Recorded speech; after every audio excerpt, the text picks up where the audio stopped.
Hello students, मैं अमित मिश्रा आपका स्वागत करता हूं अपने यूट्यूब चैनल अरिहंत एकेडमी पर, जहां हम डिस्कस कर रहे हैं इंडियन इकोनॉमिक्स के नेशनल इनकम चैप्टर के बारे में। अभी तक हमने पिछली वीडियोस में नेशनल इनकम से रिलेटेड कुछ बेसिक कॉन्सेप्ट को समझा था और जीडीपी के बारे में जाना था। जीडीपी क्या होता है, उसके की टर्म्स के बारे में डिस्कस किया था। आज हम उसी कॉन्सेप्ट में आगे बढ़ते हैं, यानी जीडीपी को समझते हैं कि जीडीपी के टाइप्स क्या हैं और जीडीपी का इम्पोर्टेंस क्या है इंडियन इकोनॉमिक में, क्या असर पड़ता है इसका आम लोगों पर, और साथ ही साथ जानेंगे जीडीपी डिफ्लेटर क्या है। ठीक है, तो आइए देर नहीं करते हैं, शुरू करते हैं अपने इस टॉपिक को जिसका नाम है national academy. Okay, let's start. देखिए, जीडीपी में आपने समझ लिया होती क्या है। किसी भी देश के अंतर्गत, उसकी भौगोलिक सीमा के अंतर्गत जो भी उत्पाद, अंतिम उत्पाद प्रोड्यूस हुआ है, उत्पादित हुआ है, उसका मौद्रिक मूल्य का कुल योग ही उस देश की जीडीपी कहलाती है। यहाँ तक तो आपने समझ लिया था। उसके जो की टर्म्स में वो उसको भी मैंने समझा दिया था।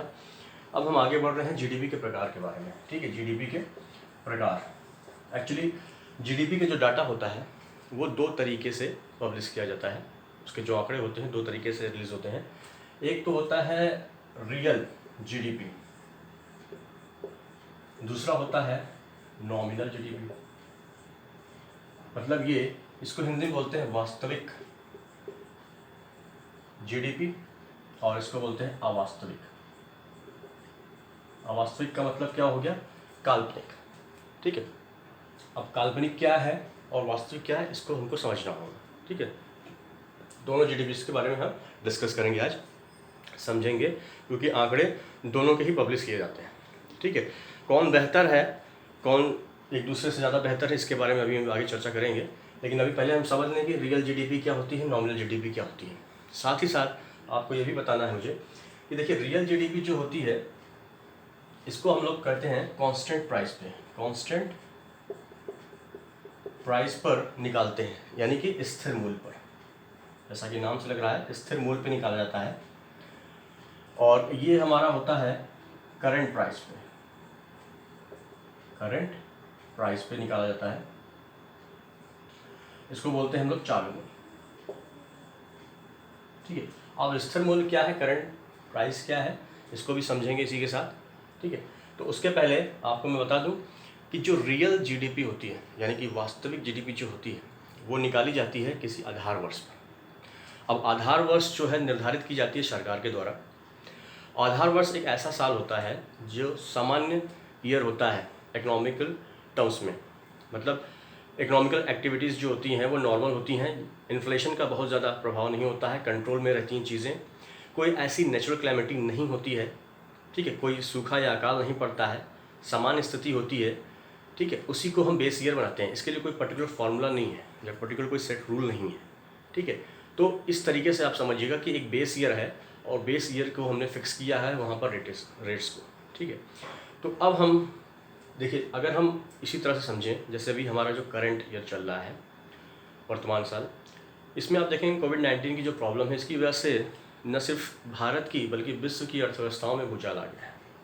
तो अगर हम फॉर एग्जांपल इस साल को हम अगर आधार वर्ष लेंगे ना, तो हमें आगे आने वाले समय में अपने वास्तविक अर्थव्यवस्था के बारे में सही जानकारी नहीं मिलेगी, यानी हम सही आकलन नहीं कर पाएंगे, सही मेजरमेंट नहीं कर पाएंगे अपनी जीडीपी का। तो एक समान ईयर लेते हैं। ठीक है, समान ईयर के अनुसार फिर हम तुलना करते हैं उससे कि हम ग्रोथ है या हम उसमें नीचे चल रहे हैं, डिक्रीज़ कर रहे हैं या इंक्रीज़ कर रहे हैं, इसके बारे में हमें सही आकलन मिलता है। ठीक है, तो बेसिकली रियल जो जीडीपी है वो आपके आधार वर्ष पर निकाली जाती है, जिसे हम बोलते हैं बेस ईयर अंग्रेजी में। ठीक है, वर्तमान में 2015 में ये डिसाइड हुआ कि 2015 में हमारा जो बेस ईयर था, पहले जो 2004 से 2005 हुआ करता था, अब वो बदल कर 2011 से 2012 हो गया। यानी ये बेस ईयर है, मौजूदा वर्तमान जो आपका इस समय बेस ईयर है वो है 2011 और 12। ठीक है, तो अब हमको समझना है कि रियल जीडीपी क्या होता है और नॉमिनल जीडीपी क्या होता है, साथ ही कांस्टेंट प्राइस क्या है और करंट प्राइस क्या है। ठीक है, पहली चीज़ रियल जीडीपी, जैसा मैंने आपको बताया, बेस ईयर होता है इसके लिए, बेस ईयर में दरें निर्धारित होती हैं। ठीक है, और जो नॉमिनल होता है अवास्तविक जीडीपी से आप बोलते हैं, काल्पनिक जीडीपी, जैसे नाम मात्र जीडीपी बोलते हैं, वो करंट प्राइस पे होता है, यानी कि वर्तमान में उस वस्तु का क्या मूल्य है, इसमें आपका इन्फ्लेशन जुड़ा होता है, यानी कि मुद्रास्फीति इसमें इंक्लूड होती है, और ये इन्फ्लेशन एडजस्ट करके निकाला जाता है। ठीक है, इन दोनों में मेजर डिफरेंस सिर्फ इतना ही है कि यहाँ पर वर्तमान में जो भी उस वस्तु का मूल्य है उसके अनुसार ही उसकी कीमत निर्धारित होती है, और उसमें इन्फ्लेशन का रोल होता है, यानी वस्तुओं का दाम साल दर साल बढ़ता जाता है, जिसकी वजह से उनकी वस्तु की कीमत बढ़ जाती है। तो इस वजह से वो मुद्रास्फीति के कारण बढ़ी हुई कीमत दिखती है, तो उससे वास्तविक स्थिति का पता नहीं चलता किसी देश की अर्थव्यवस्था का। इसलिए रियल जीडीपी को ही हम वास्तविक अर्थव्यवस्था के लिए सही संकेतक मानते हैं। ठीक है, ये बेटर इंडिकेटर होता है नॉमिनल जीडीपी से। बट जब आप देखोगे न्यूज़पेपर वगैरह में, तो जो बात होती है, जो ग्रोथ होती है, ग्रोथ रेट जो होती है, या जो सरकार जो कह रही है कि हम जो है 2024-25 तक जो है $5 बिलियन रखेंगे और 10% की हमारी जो है ग्रोथ रेट रहेगी, तो वो डिपेंड करेगी आप किस पे, नॉमिनल जीडीपी की बात कर रहे हैं, वो रियल जीडीपी की बात नहीं कर रहे हैं। But kind for your information कि जो एक्चुअल में आपका उत्पादन बढ़ रहा है या नहीं बढ़ रहा है, वो डिपेंड करता है आपके रियल जीडीपी पे। प्रोडक्शन बढ़ रहा है या नहीं बढ़ रहा है, वो रियल जीडीपी से पता चलेगा। ठीक है, तो आइए इसी को समझते हैं एकदम बढ़िया एग्जांपल से, ताकि आपका कॉन्सेप्ट एकदम क्लियर हो जाए। ठीक है, तो चलिए स्टार्ट करते हैं एग्जांपल से, दोनों को समझते हैं, कंपेयर करते हैं।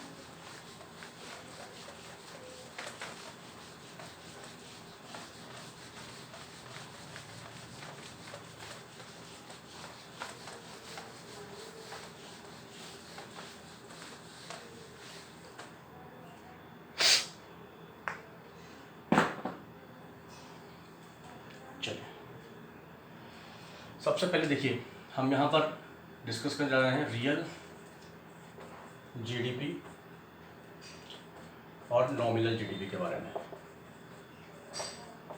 ठीक है, वास्तविक जीडीपी और अवास्तविक जीडीपी। ठीक है, ये चीज़ है। फॉर एग्जांपल, हमने यहाँ पर एक टेबल मैं आपको बना रहा हूँ जिसका आसानी से आपको समझ में आ जाएगा। ईयर है हमारा, प्रोडक्शन है,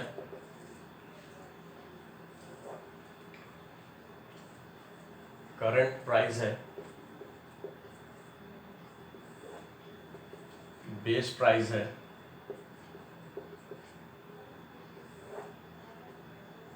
जीडीपी एट करंट प्राइस और जीडीपी एट बेस प्राइस। ठीक है, ये आपका मैंने टेबल बना दिया।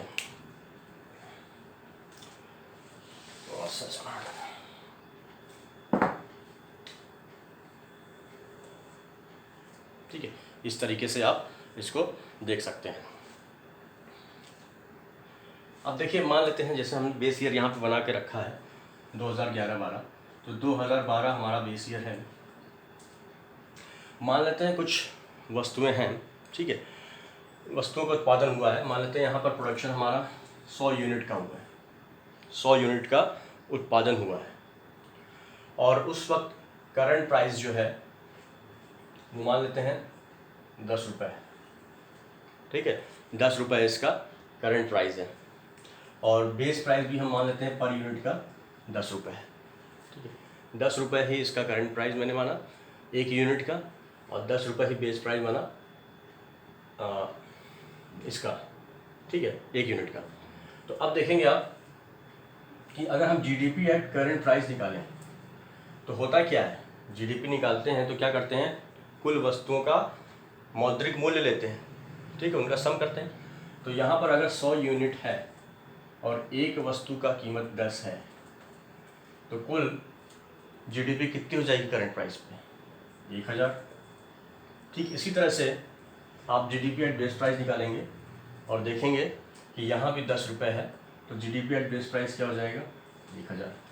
100 इंटू 10 1000, और 100 इंटू 10 1000 ये भी।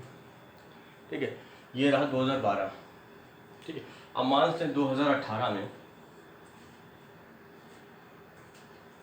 भी उत्पादन 100 ही यूनिट हुआ, समझते चलिए।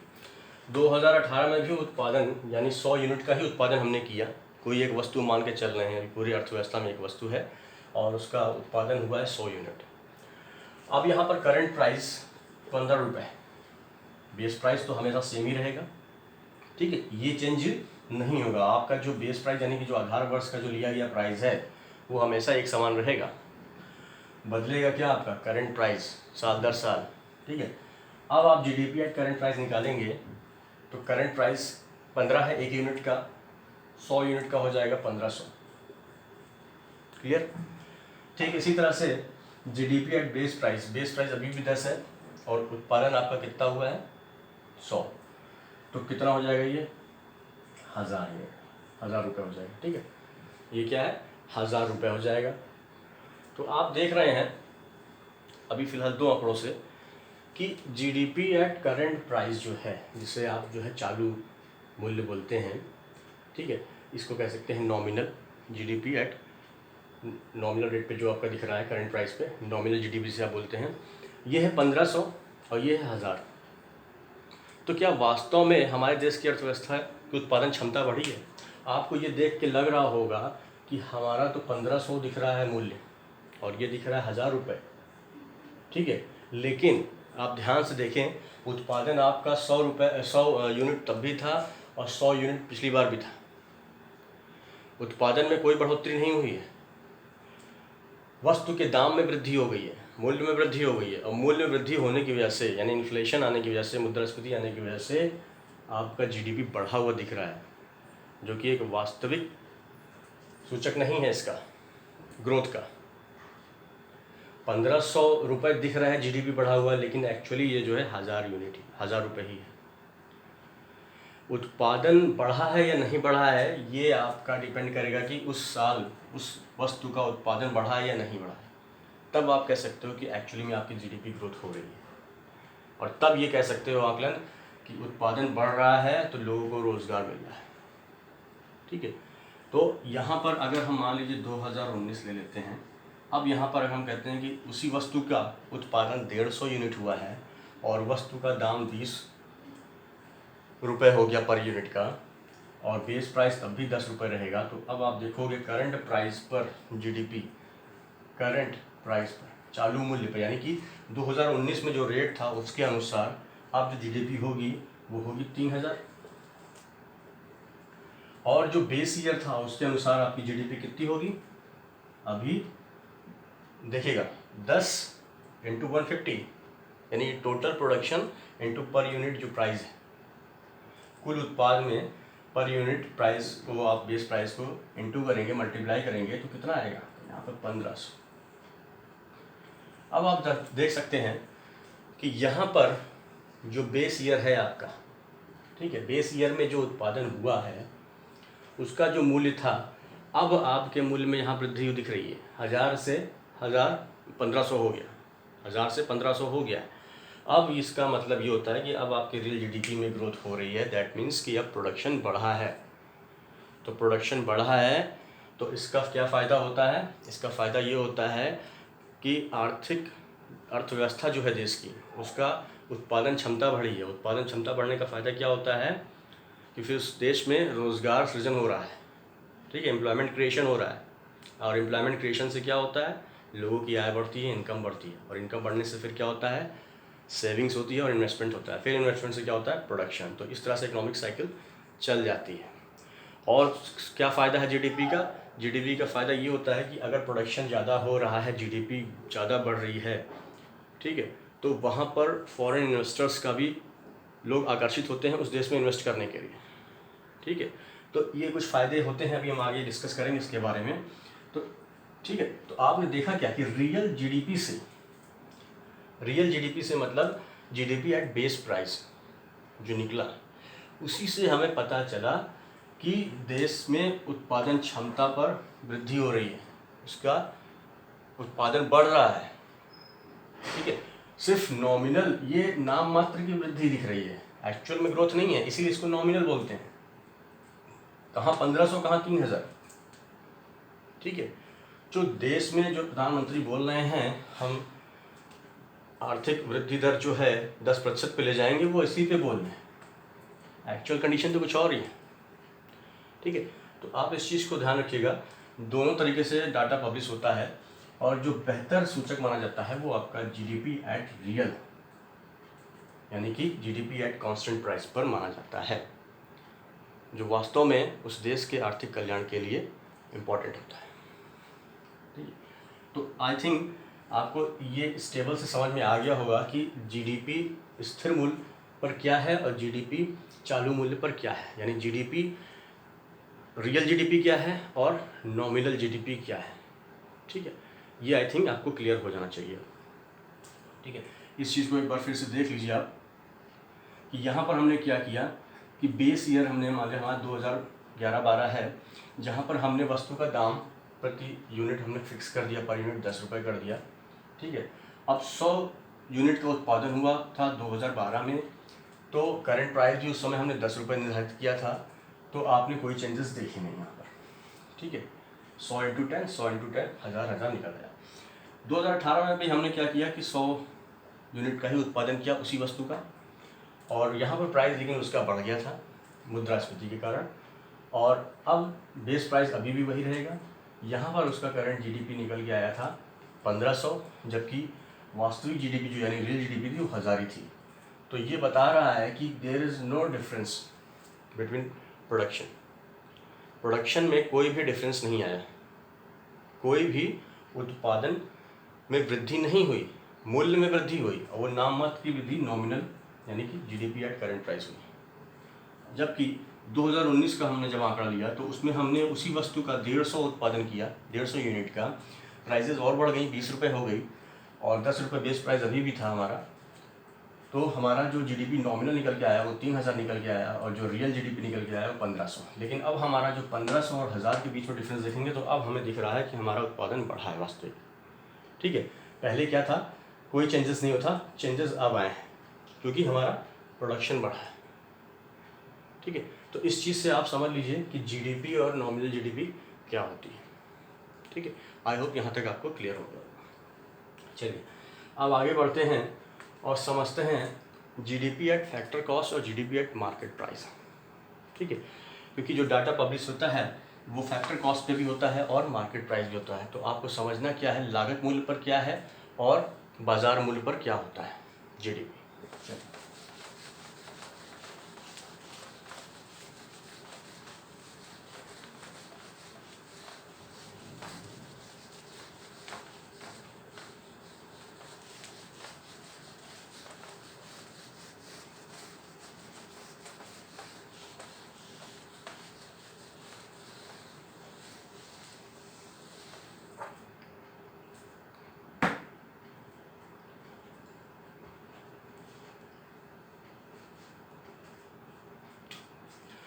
देखिए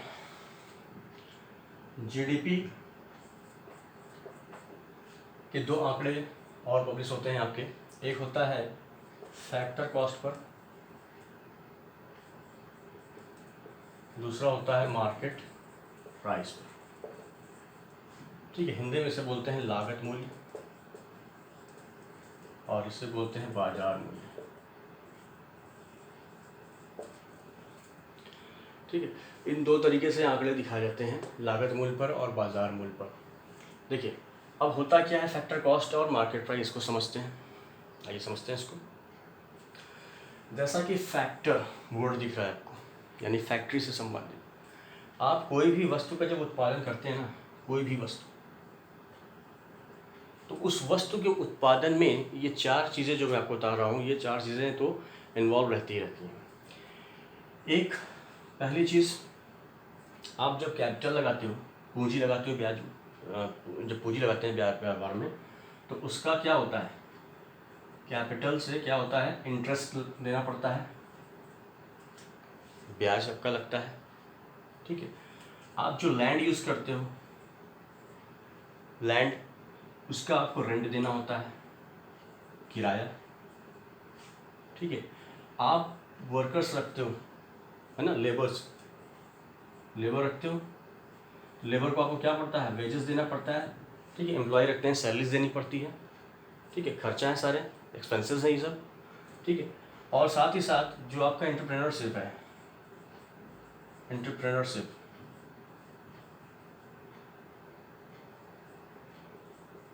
यानी कि उद्यमशीलता जो है आपकी, आप किसी चीज़ को लगा रहे हो तो भाई लाभ कमाने के लिए काम कर रहे हो ना उस पर, तो आप उस प्रोडक्ट में अपने लाभ को भी तो इंक्लूड करोगे, प्रॉफिट को, तो आप क्या करोगे, प्रॉफिट भी उसमें ऐड करोगे।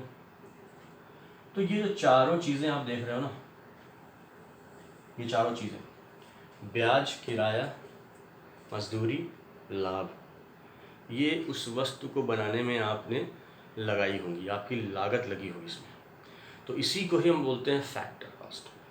ठीक है, यानी फैक्ट्री से जो वस्तु निकलता है, बनकर तैयार होता है, उसमें जो लागत लगी है वही फैक्टर कॉस्ट होता है। ठीक है, फैक्ट्री कॉस्ट, फैक्टर कॉस्ट, समझ लीजिए इसे। तो ये तो हो गया आपका लागत। ठीक है, अब इसी पर आपके लागत पर हम जीडीपी यानी वस्तु का जो जीडीपी निकालते हैं, एक बार हम लागत मूल पर निकालते हैं। ठीक है, लागत मूल से निकालने के बाद अब क्या होता है कि ये जब वस्तु आपका तैयार हो गया बनकर, अब इस वस्तु को आप क्या करेंगे, मार्केट में बेचने के लिए, कंज्यूमर्स को बेचने के लिए उतारेंगे। तो जैसे ही जब आप मार्केट में गए, यहाँ से फैक्ट्री से निकल कर, ये फैक्ट्री है आपकी, फैक्ट्री से निकल कर वो वस्तु जब मार्केट में बिकने के लिए गया,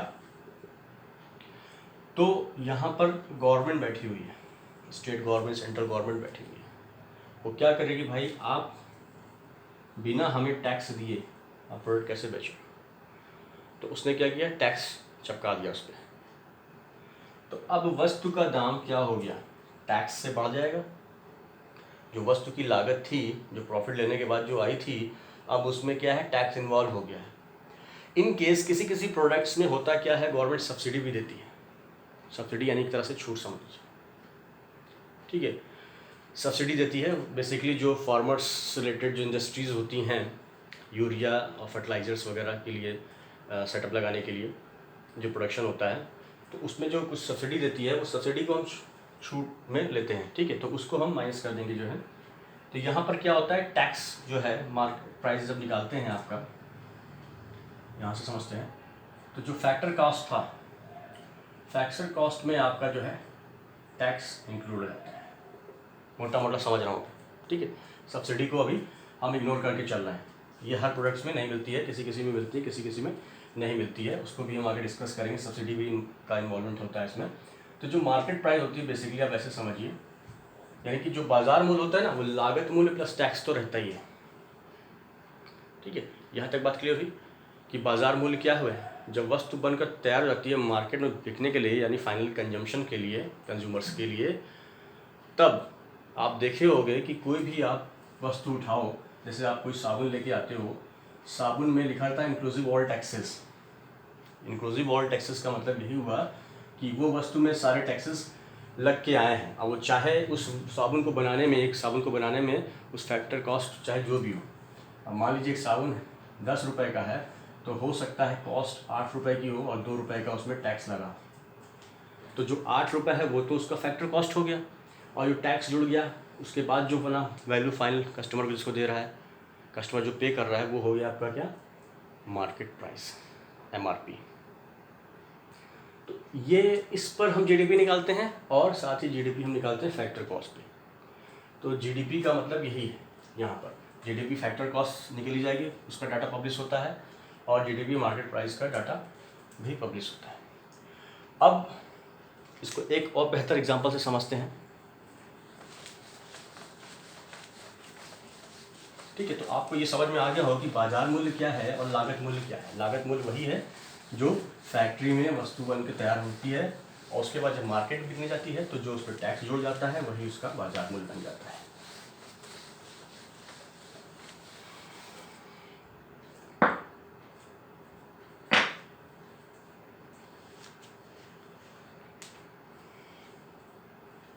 चलिए आगे बढ़ते हैं, एक टेबल बनाते हैं इसको भी समझने के लिए। हमने लिया ईयर, फिर हमने लिया प्रोडक्ट, ठीक है, फिर हमने लिया फैक्टर कॉस्ट, फिर हमने लिया मार्केट प्राइस, फिर हमने लिया GDP at factor cost, GDP at market price. हमने क्या किया यहाँ पे, ईयर लिया, प्रोडक्ट लिया, फैक्टर कॉस्ट क्या है, मार्केट प्राइस क्या है, जीडीपी फैक्टर कॉस्ट क्या है, और जीडीपी एट मार्केट प्राइस क्या है, ये हमने ले लिया आपसे। ठीक है, अब एग्जांपल लेते हैं, मान लेते हैं कोई भी साल ले लीजिए, मान लीजिए 2019 ले लीजिए। ठीक है, 2019 में मान लीजिए 100 रुपये का प्रोडक्ट, 100 यूनिट का प्रोडक्ट आपने लिया हुआ है। ठीक है, और फैक्टर कॉस्ट जो पर यूनिट आई है वो 10 रुपये है। 100 यूनिट का प्रोडक्ट है। ठीक है, 10 रुपये पर यूनिट फैक्टर कॉस्ट आई है। एक चीज़ आपका हमेशा हो गया है, एक छोटा सा बना दे रहा हूँ, टैक्स मिस हो गया है यहाँ पर। ठीक है, टैक्स, तो आप देखेंगे यहाँ पर, मान लीजिए टैक्स 1 रुपये था उस वस्तु पर, 1 यूनिट प्रोडक्ट पर टैक्स 1 रुपये था। तो अब जो मार्केट प्राइस होगी वो क्या होगी, 11 रुपये होगी ना भाई। 10, अभी मैंने क्या है 100 यूनिट बनाई 2019 में, मान लेते हैं 100 बिस्किट बनाए। फैक्टर कॉस्ट था पर बिस्किट का 10 रुपये, टैक्स पर बिस्किट पे 1 रुपये लग रहा था, तो मार्केट प्राइस क्या हो जाएगी, 10 + 1 11 रुपये हो जाएगी। तो अब जीडीपी एट फैक्टर कॉस्ट कितना आ जाएगा, फैक्टर कॉस्ट की बात कर रहे हैं तो फैक्टर कॉस्ट आपका इस पर निकलेगा 10 रुपये पे, 10 रुपये पे फैक्टर कॉस्ट निकलेगा, तो ये हो जाएगा फैक्टर कॉस्ट पे 1000 रुपये। लेकिन जब मार्केट प्राइस की बात करेंगे तो 11 रुपये पे निकलेगा, 11 × 100, 11 × 100, ये हो जाएगा 1100। ठीक है, 1100 हो गया। अब मान लेते हैं 2020 की बात हम कर रहे हैं, यहाँ पर भी हमने प्रोडक्ट जो है 100 यूनिट का बनाया। फैक्टर कॉस्ट यहाँ भी आप मान लीजिए 10 ही रुपये है, यहाँ भी मान लीजिए 10 रुपये है, लेकिन हमने क्या किया यहाँ पर टैक्सेस बढ़ा दिए। 100 यूनिट अभी भी प्रोडक्ट हुआ बना 2020 में, फैक्टर कॉस्ट अभी भी 10 रुपये था, और टैक्सेस लेकिन बढ़ गए, यहाँ पर 5 रुपये हो गए पर यूनिट। तो आपका मार्केट प्राइस क्या हो जाएगा, 15 रुपये हो जाएगा। जीडीपी आपका अब क्या होगा, फैक्टर कॉस्ट पे, फैक्टर कॉस्ट पर जीडीपी अभी भी 1000 होगा, लेकिन अब मार्केट प्राइस पे क्या हो जाएगा चेंज, 100 × 15, 1500, 100 × 15, 1500। तो आप देखेंगे यहाँ पर कि भाई फैक्टर कॉस्ट पे अगर हम निकाल रहे हैं तो हमारा जो है जीडीपी अभी भी 1000 है, यानी कोई ग्रोथ हुई इसमें, कोई ग्रोथ दिख रही है नहीं। लेकिन आप यहाँ पर देखोगे जब मार्केट प्राइस है वो 1100 से 1500 पहुँच गई, जस्ट बिकॉज की इंक्रीज इन टैक्सेस, टैक्स में वृद्धि करके। तो टैक्स में वृद्धि होने से कोई चीज़ अगर बढ़ रही है तो उसमें हमारा तो कोई फ़ायदा है नहीं ना, सरकार का तो रेवेन्यू जनरेट हो रहा है, सरकार की इनकम आ रही है, लेकिन देश की जीडीपी पे ग्रोथ नहीं हो रहा है, यानी देश की अर्थव्यवस्था अभी भी वैसी की वैसी बनी हुई है, यानी कोई एम्प्लॉयमेंट जनरेट नहीं हो रहा है, कोई सोशल एक्टिविटीज़ पे कोई वर्क नहीं हो रहा है, यानी सामाजिक और आर्थिक विकास नहीं हो रहा है कोई। क्यों नहीं हो रहा है, क्योंकि भाई जीडीपी बढ़ ही नहीं रही। तो ये कुछ फैक्टर्स हैं जो डिसाइड करते हैं जीडीपी को, देश की अर्थव्यवस्था, जिसमें से आपने देखा कि जीडीपी जो मार्केट प्राइस है वो टैक्स के बढ़ने से अनावश्यक रूप से बढ़ती हुई दिख रही है, बट वास्तविक स्थिति कुछ और है, और वो क्या है कि प्रोडक्शन नहीं बढ़ रहा है। अब अगर इसी 2021 में आने वाले समय में अगर ये 150 यूनिट हो जाए और फैक्टर कॉस्ट आपका 10 रुपये है, या अगर कुछ बढ़ भी जाए तो कोई दिक्कत नहीं, मान लेते हैं टैक्सेस अगर यहाँ पर 5 रुपये अभी भी है, तो अभी आपका क्या हो जाएगा, ये 15 रुपये मार्केट प्राइस हो जाएगा, और यहाँ पर आपका जो रेट निकलेगा वो क्या निकलेगा, ये तो आपका हो जाएगा 1500, 150 × 10, 1500 हो जाएगा। लेकिन ये कितना हो जाएगा, 15 200, 2250। तो जीडीपी तो बढ़ी है मार्केट प्राइस पर, लेकिन यहाँ पर भी देखिए अब जीडीपी एट फैक्टर कॉस्ट भी बढ़ गया है। ठीक है, इसका मतलब ये हुआ कि अब आपका प्रोडक्शन बढ़ता हुआ दिख रहा है। तो आज हमने अभी देखा, कुछ चीज़ें बची हुई हैं अभी आपको समझाने के लिए। जीडीपी डिफ्लेटर भी आपको समझाना है क्या होता है, ठीक है। लेकिन आज हम आपको सिर्फ इतना ही बताएंगे कि जीडीपी को आपने जो मैंने आपको यहाँ बताया कि जीडीपी रियल जीडीपी क्या है, जीडीपी आपका नॉमिनल जीडीपी क्या है, जीडीपी एट फैक्टर कॉस्ट क्या है, जीडीपी एट नॉमिनल प्राइस क्या है, इसके बारे में आज हमने डिस्कस किया। ठीक है। और अगली वीडियो में मैं आपको जीडीपी डिफ्लेक्टर और उसकी आगे की चीज़ों के बारे में बताऊँगा। ठीक है, कि जीएनपी वगैरह कैसे निकाली जाती है। अभी बहुत कुछ पढ़ना बाकी है इसमें, तो थोड़ा सा पेशेंस रखिए, चीज़ें आपको सारी मिलेंगी, एक एक चीज़ डिटेल में मिलेंगी। ठीक है, आप एकदम बेसिक से चलेंगे। जो नॉन कॉमर्स या नॉन इकोनॉमिक बैकग्राउंड के हैं उनके लिए ये वीडियो जो है काफ़ी यूज़फुल रहेगा। तो रिक्वेस्ट है वीडियो को जो है अंत तक देखें और लाइक और शेयर ज़रूर करें। ठीक है, सब्सक्राइब करना ना भूलें ताकि ये जो है वीडियो आपको टाइमली मिलता रहे आपको। ठीक है, तो चलिए मिलते हैं अगले वीडियो में जिसमें हम कुछ नई चीज़ें, इसकी आगे की चीज़ें डिस्कस करेंगे। Okay, thank you.